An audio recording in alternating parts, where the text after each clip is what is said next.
जम्मू कश्मीर में पहली बार हुए जिला विकास परिषद चुनाव में फारूक अब्दुल्ला के नेतृत्व वाले 7 पार्टियों के गुपकार गठबंधन को सबसे ज्यादा 112 सीटों पर कामयाबी मिली है।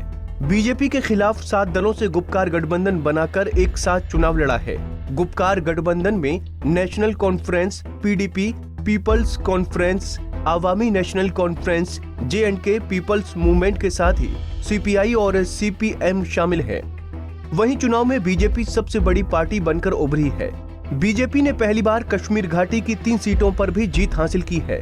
बीजेपी के प्रभारी अनुराग ठाकुर ने पार्टी के प्रदर्शन पर खुशी व्यक्त करते हुए ट्वीट किया, लोकतंत्र की जीत हुई, विकास और निर्णायक नेतृत्व का एक नया युग। पिछले साल जम्मू कश्मीर का विशेष दर्जा रद्द होने और इसके केंद्र शासित प्रदेश बनाए जाने के बाद ये पहला चुनाव है। जम्मू और कश्मीर क्षेत्र की 140 सीटों पर चुनाव हुए थे। राज्य की 280 सीटों के लिए 8 चरणों में चुनाव हुए थे। चुनाव में 450 से अधिक महिला उम्मीदवारों समेत कुल 4181 उम्मीदवार चुनाव मैदान में थे। जम्मू कश्मीर कांग्रेस के वरिष्ठ नेता सैफुद्दीन सोज ने कहा कि अगर जरूरत पड़ी तो कांग्रेस को गुपकार को सपोर्ट करना चाहिए। राज्य के पूर्व मुख्यमंत्री उमर अब्दुल्ला ने चुनाव नतीजों और रुझानों के ट्रेंड को देखते हुए बीजेपी पर तंज कसते हुए ट्वीट किया, जम्मू कश्मीर में DDC चुनाव में जो रुझान सामने आ रहे हैं वो बहुत उत्साहजनक हैं। बीजेपी ने इस चुनाव को आर्टिकल 370 और जम्मू कश्मीर की विशेष स्थिति के बारे में एक प्रतिष्ठित मुद्दा बना दिया था। लोगों ने अपना फैसला सुना दिया है और ये उन लोगों के लिए है जो लोकतंत्र में भरोसा की बात करते हैं। उन्हें इन आवाजों पर ध्यान देना चाहिए।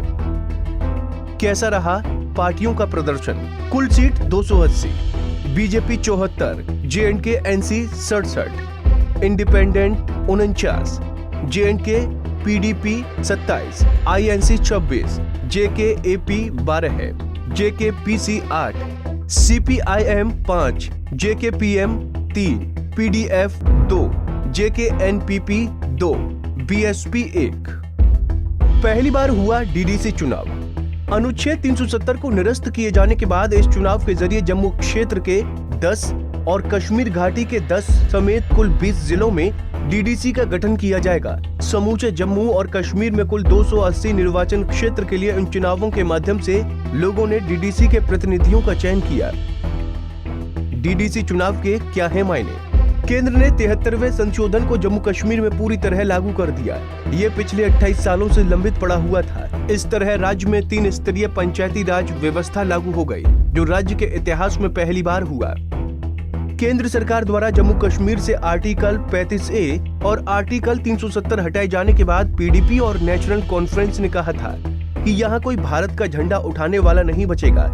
लेकिन जिस तरह से लोगों ने चुनाव में बढ़ चढ़कर भाग लिया है, उससे साफ पता चलता है कि कश्मीर के लोगों में भारत और लोकतंत्र के प्रति गहरी आस्था है।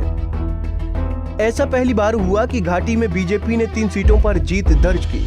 पार्टी ने श्रीनगर, पुलवामा और बांदीपोरा में 3 सीटें हासिल की। ये बीजेपी के लिए बड़े बदलाव का संकेत है। हमसे जुड़े रहने के लिए हमारे YouTube चैनल को सब्सक्राइब करें और नई वीडियो की नोटिफिकेशन के लिए बेल आइकॉन को दबाएं।